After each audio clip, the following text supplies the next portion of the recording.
Single electron के लिए। तो लिखो it could only explain the light spectra of atoms. लिखो he could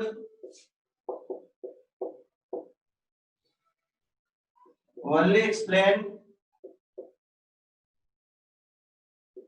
line spectra of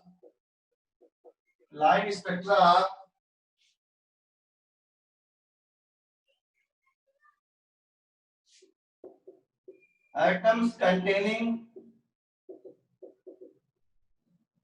single electron जिस एटम के पास हाइड्रोजन लाइट एटम था, सिंगल इलेक्ट्रॉन था, उसी का लाइन स्पेक्ट्रा एक्सप्लेन कर। ठीक है। And fail to explain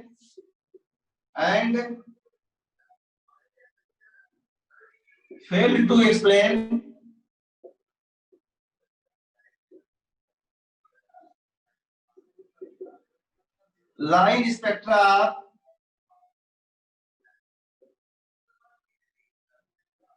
multi electrons atoms के लाइन स्पेक्ट्रा को एक्सप्लेन नहीं कर पाए।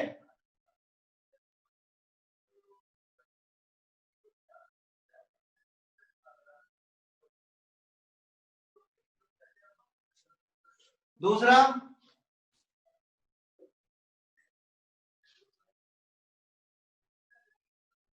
अभी स्टार्ट हुआ। लिखो दूसरा क्या बच्चों, मैंने बोला था कि जो लाइमन है, लाइमन सीरीज, उसमें क्या होता है, अगर आप अल्ट्रा माइक्रोस्कोप से देखते हो तो एक लाइन हाइड्रोजन की स्पेक्ट्रम में कितने लाइन दिखाई देती है? 6 लाइन। लेकिन जब आप अल्ट्रा माइक्रोस्कोप से तो एक लाइन बहुत सी लाइन से बनी होगी, तो ये भी एक्सप्लेन नहीं कर पाए कि भाई एक लाइन बहुत से लाइन में क्यों स्प्लिट हो गई। ठीक है। तो दूसरा इनका फेल्योर का दूसरा रीजन है कि सिंगल लाइन जब अल्ट्रा माइक्रोस्कोप से देखते हैं तो मल्टीपल स्पेस लाइन में स्प्रेड हो जाती है, तो इसको भी एक्सप्लेन नहीं कर पाए। लिख लो, एक सिर्फ आपको पॉइंट दिमाग में आना चाहिए। देखो, with the help of high resolution spectroscope, with the help of high resolving spectroscope, it was found that a single line in spectra, it was found that a single line spectra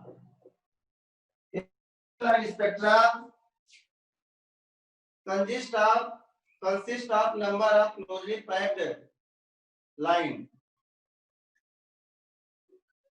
consist of number of closely packed line, closely packed line, like closely packed line with the help of high resolving spectroscope.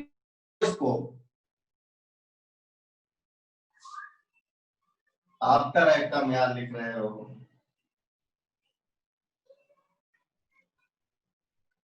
कहाँ after atom है?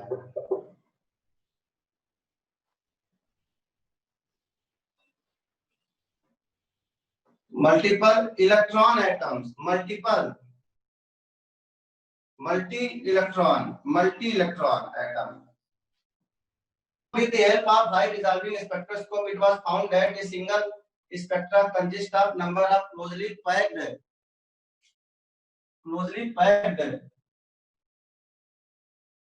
line, like double, triple etc। तो इसको भी explain नहीं कर पाए कि भाई एक सिंगल लाइन डबल ट्रिपल में कैसे।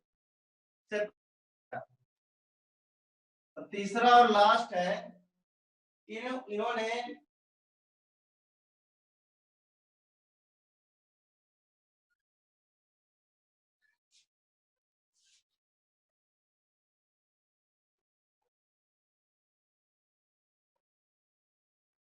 he could not explain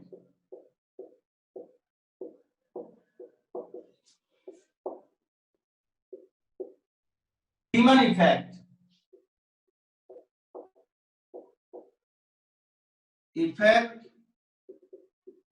and Stark effect।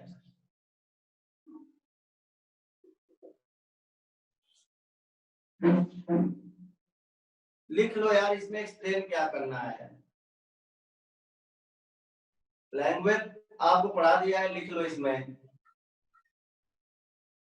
पहला हम बता देंगे, मैंने आपको लिखाया था इफेक्ट क्या होता है। कोई भी एक स्पेक्ट्रल लाइन लिखाया था मैंने नोट में, एक स्पेक्ट्रल लाइन है, अगर मैग्नेटिक फील्ड लगा देते हो तो बहुत सारी लाइन में स्प्लिट हो जाएगी। अगर कोई एक स्पेक्ट्रल लाइन है, अगर मैग्नेटिक फील्ड लगा दिया बहुत सारी लाइन में स्प्लिट हो जाती है। इसको किसने देखा? जीमन ने, इसको बोला जीमन इफेक्ट। इस का मतलब अगर इलेक्ट्रिक फील्ड लगाते हो, अगर इलेक्ट्रिक फील्ड लगाते हो तब भी एक लाइन बहुत सारी लाइन में टूट जाएगी। इसी को स्टार इफेक्ट बोलते हैं। इसी को क्या बोलते हैं? Star effect.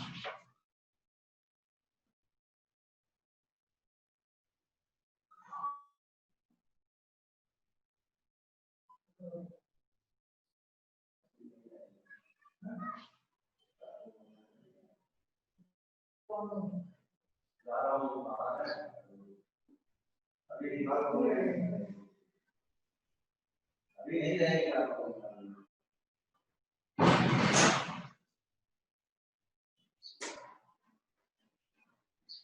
समझा बच्चों? तो इसी को इफेक्ट बोलते हैं। अगर इलेक्ट्रिक फील्ड लगा दिया तब भी ये लाइन बहुत सारी लाइन टूट जाएगी, इसी को स्टार इफेक्ट बोलते हैं। अगर मैग्नेटिक फील्ड लगा दिया तो बहुत टूट जाएगी, इसको बोलते हैं जीमन इफेक्ट। तो बोर्ड ने इसको भी एक्सप्लेन नहीं कर पाया जीमन इफेक्ट कैसे होता है, स्टार इफेक्ट कैसे होता है, आखिर क्यों टूट रही है, मल्टीपल लाइन में क्यों टूट रही है। क्लियर? तो ये देखो हमारा एक चैप्टर फिनिश हो गया।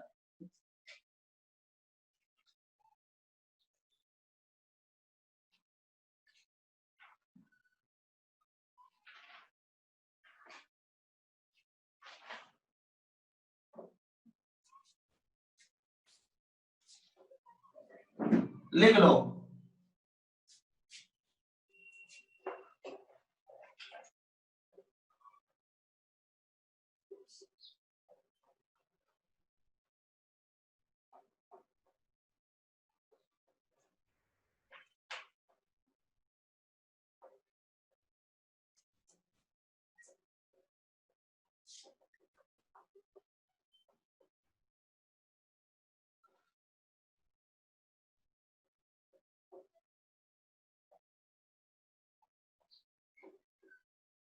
देखो अब ये चैप्टर आप फिनिश लिख दोगे क्योंकि सारे पॉइंट इसमें डिस्कस कर दिया गया। अब आपको बहुत गया, इससे बाहर क्वेश्चन नहीं आएंगे। ठीक है, अब आप इस चैप्टर के सारे क्वेश्चन लगाओगे, जो नहीं आएगा व्हाट्सएप करोगे। और हम लोग फर्स्ट चैप्टर के भी सारे क्वेश्चन लगाओ, क्योंकि आईटीएस जब होगा तो फर्स्ट और सेकंड चैप्टर आएंगे, अक्टूबर में होगा। ठीक है, तो हम लोग एक आर्टिकल फर्स्ट चैप्टर पढ़ेंगे, ज्योमेट्री और लिंकिंग एजेंट्स। इसको भी 2 लेक्चर में खत्म कर देते हैं। तो फर्स्ट चैप्टर भी बहुत बच्चे क्वेश्चन भेज रहे हैं, स्टाइकियोमेट्री और लिमिटिंग, तो उसको नहीं पढ़ाया गया, इसलिए पढ़ लो। ठीक है, तो हम लोग स्टाइकियोमेट्री और लिमिटिंग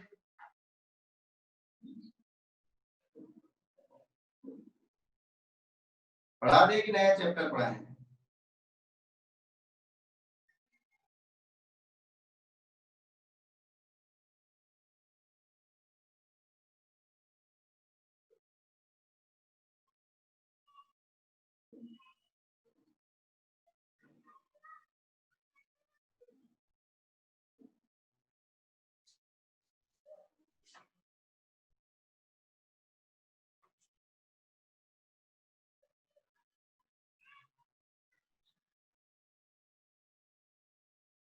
देखो हम लोग स्टोइकियोमेट्री और लिमिटिंग रीजंस पढ़ लेते हैं, उसके बाद नया चैप्टर आएगा ही, क्योंकि इसके क्वेश्चंस नहीं आएंगे तो दिक्कत करेगी, क्योंकि बहुत सारे क्वेश्चंस हैं मॉड्यूल में।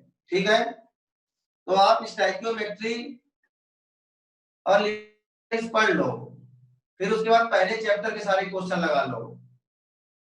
ठीक है, तो आप स्टोइकियोमेट्री पढ़ लो, स्टोइकियोमेट्री और लिमिटिंग रीजंस पढ़ा देंगे। ठीक है, कुछ सीखने को मिलेगा आपको, क्योंकि इसके क्वेश्चन बच्चे नहीं लगा पा रहे हैं और पहला एटीएस हो जाएगा खराब। ठीक है, तो आप स्टोइकियोमेट्री पढ़ो। स्टोइकियोमेट्री का मतलब प्रॉब्लम बेस्ड ऑन इक्वेशन। आप क्वेश्चन की यहां भी प्रैक्टिस करोगे बेस्ड ऑन इक्वेशन।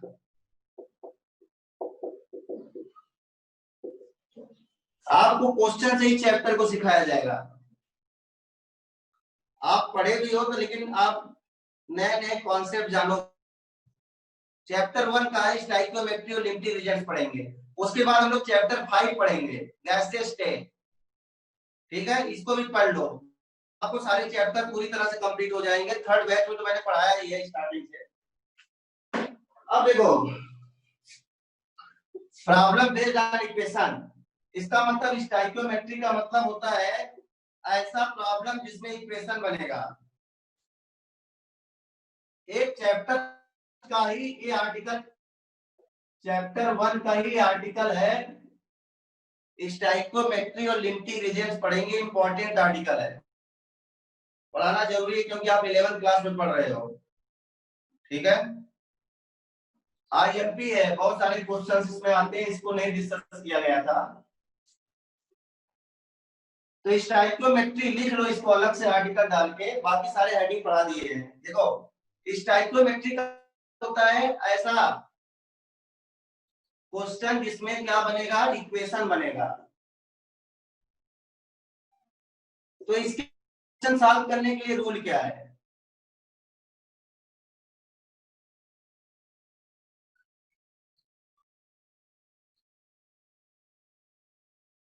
तो रूल क्या है, इसका रूल समझो। जैसे बोल दिया कि 10 ग्राम मैग्नीशियम को बर्न करने में कितने ग्राम मैग्नीशियम ऑक्साइड बने। ठीक है, इसका मतलब इस क्वेश्चन में सुनो, इसका मतलब सुनो, इसका मतलब ये है कि इस चैप्टर में बनेगा। ठीक है, तो हम क्या करेंगे, पहला रूल क्या है, क्वेश्चन पढ़कर एक बैलेंस इक्वेशन बनाएंगे। पहला काम साइक्लोमेट्री में read question and form balance equation. पहला स्टेप होता है read question and form balance equation. पहला स्टेप होता है क्वेश्चन को पढ़ो, बैलेंस इक्वेशन बनाओ। अगर ये आपने काम कर लिया, read question and form balance equation, अभी आपको कुछ रूल लिखाने के बाद आपको क्वेश्चन की प्रैक्टिस कराएंगे। ठीक है, रूल क्या है, read question and form balance equation. पहले क्वेश्चन पढ़ो और बैलेंस इक्वेशन बनाओ। दूसरा क्या है स्टेप, क्या करेंगे, जिसके बारे में दिया होगा उसको बोलेंगे नोन डेटा। हम नोन डेटा का मोल निकाल लेंगे। Find the mole of, find the mole of known data.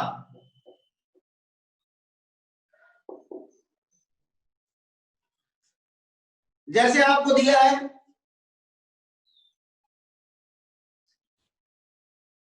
Rule पूछे नहीं जाते हैं, रूल इसलिए लिखा रहा हूं कि आपको याद रहे कि क्वेश्चन कैसे सॉल्व करेंगे। आपको सिर्फ क्वेश्चन पूछे जाएंगे, तो क्वेश्चन सॉल्व करने के लिए आपके पास रूल होना चाहिए कि नहीं, कि भाई क्वेश्चन को किस तरह प्रोसीड करेंगे, किस तरह क्वेश्चन करेंगे। कि आप 11th क्लास में पढ़ रहे हो, छोटे छोटे बच्चे हो, तो आपको सब चीजें लिखाना पड़ता है। मान लो अभी क्लास में आपको समझ में आ गया, और 10 दिन बाद भूल जाएगा तो रिवीजन कहाँ से करोगे? ठीक है, इसलिए इन चीजों को लिखना जरूरी होता है। तो रिवीजन करते तो फिर याद हो जाता है, क्योंकि हमारे दिमाग में एक छोटा सा दिमाग होता है, जितना हम लोग पढ़ते हैं सब भूल जाता है, फिर रिवीजन की जरूरत होती है तब याद होता है। ठीक है, अब देखो, तो पहले क्या करेंगे, क्वेश्चन, पहला रूल समझो, पहले क्या करेंगे, क्वेश्चन पढ़ के बैलेंस इक्वेशन बनाएंगे। दूसरा क्या करेंगे, जो गिवन डेटा होगा उसका मोल फाइंड करेंगे। अब गिवन डेटा क्या, जैसे बोला 2 ग्राम मैग्नीशियम, क्या बोला, 2 मैग्नीशियम, तो किसके बारे में दिया है, मैग्नीशियम के बारे में दिया है। तो गिवन डेटा का मोल निकाल लेंगे, तो मोल क्या होगा, 234। ठीक है, find the mole of known data and also find mole of unknown data with the help of unitary method।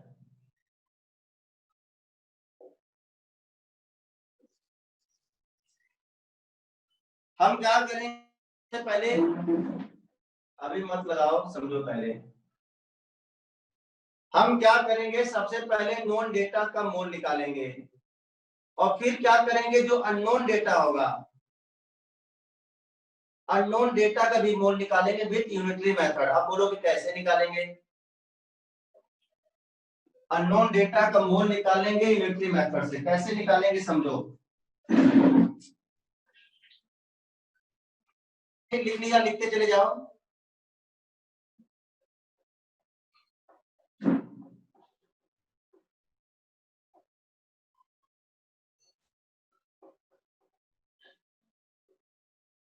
देखो बच्चों,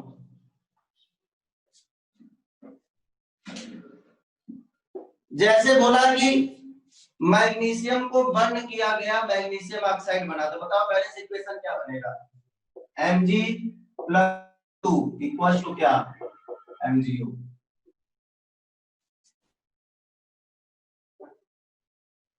अब इसको बैलेंस करो, 2MgO। अब यूनिटरी कैसे लगाते हैं, जो बैलेंसिंग इक्वेशन आपको दिखाई दे रहा है बच्चों, देखो बैलेंसिंग इक्वेशन, पहले क्या किया, क्वेश्चन बैलेंसिंग इक्वेशन बना लिया। तो जो बैलेंसिंग इक्वेशन का जो कोफिशिएंट है उसको मोल की तरह ट्रीट करेंगे। क्या ट्रीट करेंगे, मोल की तरह। तो बताओ इसका क्या हो गया, 2 मोल, इसका बैलेंसिंग कोफिशिएंट कितना हो गया, 1 मोल, इसका बैलेंसिंग कोफिशिएंट कितना हो गया, 2 मोल।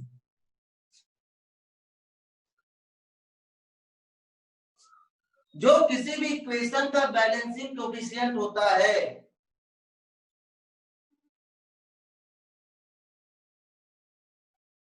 वो हमको बेसिक इंफॉर्मेशन देता है। क्या बेसिक इंफॉर्मेशन मिला कि 2 मोल मैग्नीशियम अगर बर्न होगा तो कितना मोल मैग्नीशियम ऑक्साइड बनाएगा, 2 मोल, और 1 मोल ऑक्सीजन मैग्नीशियम ऑक्साइड बनाएगा, 2 मोल।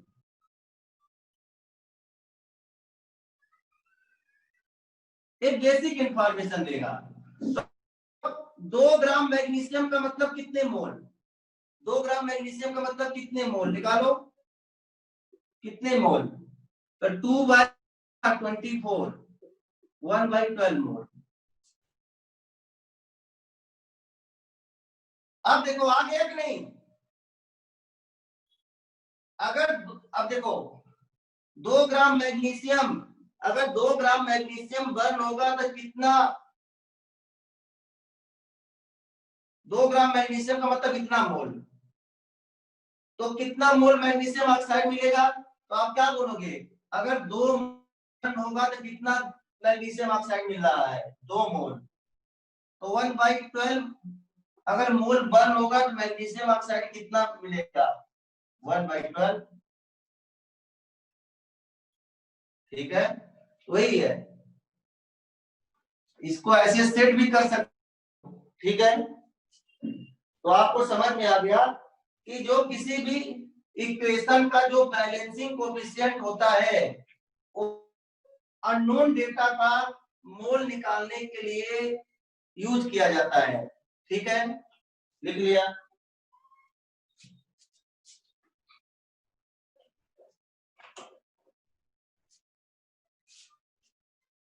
तो बैलेंसिंग कोएफिशिएंट तीसरा लिखो। तीसरा क्या है? बैलेंसिंग कोएफिशिएंट इज, बैलेंसिंग लिखो, coefficient is, balancing coefficient is treated as a mole। समझो, अरे जो दिया है इसके बारे में दिया है, क्या हो गया? नोन डेटा हो गया, नोन डेटा। और कौन निकालना है? मैग्नीशियम ऑक्साइड अननोन डेटा हो गया। ठीक है, लिखो balancing coefficient treated as a mole। सुनो, balancing coefficient is treated as a mole और वॉल्यूम। बैलेंसिंग कोएफिशिएंट को वॉल्यूम की तरह भी ट्रीट करते हैं, मोल की तरह ट्रीट करते हैं। वॉल्यूम की तरह ट्रीट कब करेंगे? If we do not able to find mole of known data.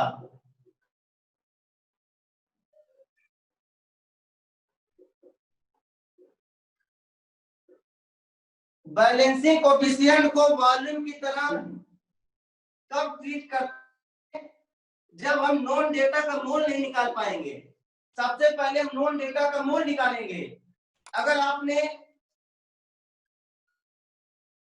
Known data का मोल नहीं निकाल पाया तो बैलेंसिंग कोएफिशिएंट को वॉल्यूम की तरह में ट्रीट करेंगे। For gases, for gases known data का, सुनो, अगर आपने नोन डेटा का मोल निकाल लिया तो बैलेंसिंग कोएफिशिएंट को हमेशा मोल की तरह ट्रीट करेंगे। मान लो आपने नोन डेटा का मोल नहीं निकाल पा रहे हैं और वॉल्यूम दिया, वॉल्यूम को मोल में नहीं कन्वर्ट कर पा रहे हैं। मान लो आपको वॉल्यूम एसटीपी पे नहीं है तो क्या मोल में कन्वर्ट कर पाओगे क्या? जैसे पूछ दिया 5 लीटर O2 का मोल कितना होगा, क्या 5 लीटर O2 का मोल निकाल पाओगे क्या? आपसे पूछा कि 5 लीटर O2 का कितना मोल होगा, तो 5 लीटर O2 का मोल निकाल पाओगे? नहीं निकाल पाओगे। अरे अगर वॉल्यूम एसटीपी पे रहेगा तभी तो मोल निकाल पाओगे। मान लो किसी गैस दिया है और वो वॉल्यूम एसटीपी पर नहीं दिया है, मान लो किसी गैस का वॉल्यूम दिया और वॉल्यूम एसटीपी पर नहीं दिया है, तो क्या नोन डेटा का मोल निकाल पाओगे? नहीं निकाल पाओगे। उस केस में हम बैलेंस कोएफिशिएंट को वॉल्यूम की तरह ट्रीट करेंगे। तो balancing coefficient is treated as और volume if we do not able to find mole of known data for gases, for calculation of, for calculation of unknown data।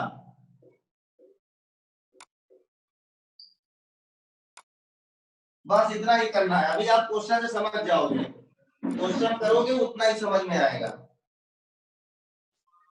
तीसरा, last point है संयोग, हटा दें।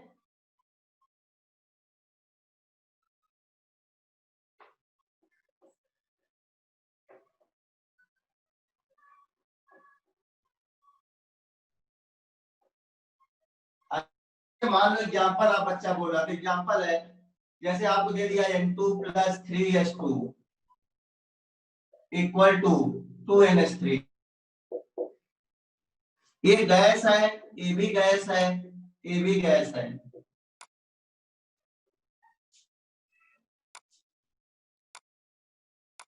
तो बैलेंसिंग कोफिशिएंट को हम मोल की तरह ट्रीट कर सकते हैं।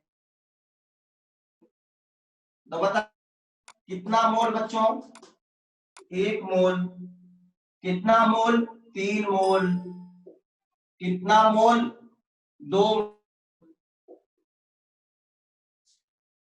तो हमको बेसिक इंफॉर्मेशन क्या मिला कि 1 मोल N2 3 मोल H2 से रिएक्शन करेगा, 2 मोल अमोनिया बनाएगा। ये बेसिक इंफॉर्मेशन है। इसी से हमको कैलकुलेशन करना है कि कितने मोल के लिए पूछ रहा है क्वेश्चन में। बेसिक इंफॉर्मेशन क्या हुआ, 1 मोल N2 3 मोल H2 से रिएक्शन करेगा, 2 मोल अमोनिया बनाएगा। ये बेसिक इंफॉर्मेशन है, ठीक है। अगर ये गैस है, ये गैस है, तो कोफिशिएंट को वॉल्यूम की तरह भी ट्रीट कर सकते हैं। मैंने पढ़ाया था लॉज में, अगर ये गैस है तो गैस के कोफिशिएंट को वॉल्यूम की तरह भी ट्रीट कर सकते हैं। या क्या बोलेंगे, 1 volume N2 3 volume H2 reaction कर वॉल्यूम अमोनिया बनाएगा। अब वॉल्यूम के जगह अगर लीटर रखोगे तो हर जगह लीटर रखना पड़ेगा, वॉल्यूम की जगह लीटर रखोगे तो हर जगह लीटर रखना पड़ेगा, और वॉल्यूम की जगह ml रखोगे हर जगह ml रखना पड़ेगा। सेम यूनिट, वॉल्यूम की यूनिट आप ml में ले रहे हो तो क्या बोलोगे, 1 ml 3 ml 2 ml। तो यही मैं बता रहा था कि जो बैलेंसिंग का जो कोफिशिएंट होता है उसको मोल की भी तरह ट्रीट करते हैं, और उसको वॉल्यूम की तरह ट्रीट तभी करेंगे तब ये गैस होगा। गैस के बैलेंसिंग कोफिशिएंट को वॉल्यूम की तरह भी ट्रीट कर सकते हैं। अब मोल की तरह तो सबका ट्रीट हैं, वॉल्यूम की तरह सिर्फ गैस का ट्रीट करते हैं। क्लियर, लिख लो इसको। अगर गैस है तो उसके बैलेंसिंग कोफिशिएंट को वॉल्यूम की तरह भी ट्रीट कर सकते हो। बताओ मोल से क्या निकलेगा, मोल से क्या निकलेगा, मोल से मोल निकलेगा। अब मान लो आपको एग्जाम में अननोन डेटा का मास है, तो बताओ अगर मास पूछ रहा है, अगर मोल आ गया तो मास नहीं निकलेगा क्या? बताओ वेट कैसे निकलेगा, तो क्या आएगा, mole into molar mass.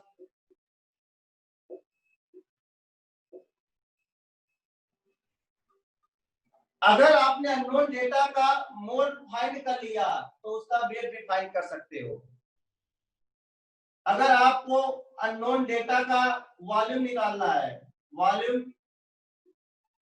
Eight STP, volume at STP और एनटीपी फॉर गैस,